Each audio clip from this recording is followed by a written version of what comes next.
Hello friends, this is Smita. Welcome to my YouTube channel.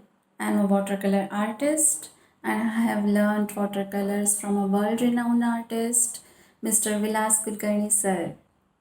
So I love painting landscapes and flowers mainly. I thought today we will talk a bit about watercolors. So how many of you think that watercolors and poster colors are the same? Actually, they are not. Poster colors are opaque and watercolors are transparent. Transparency is the fascinating feature of watercolors which I love the most.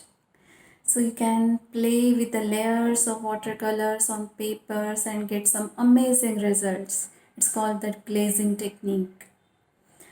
The watercolors blend with water so softly and flow with it using the texture of the paper. The painting process is a soothing and calming to watch.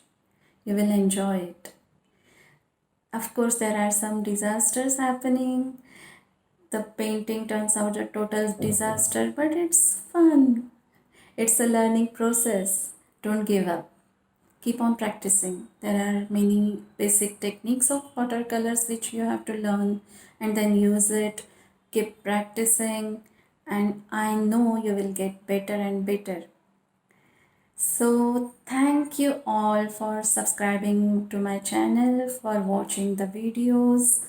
Those who haven't subscribed yet, please subscribe. And if you don't want to paint, it's okay. You can just watch the process. It's really fun. So, and also please feel free to comment and give your feedback in the comment box. Your suggestions are most welcome. Little bit about today's painting. Today I will be painting a nature trail or a path in a forest. Uh, the main focus of this painting will be the light at the end of the path. So we will try to achieve it.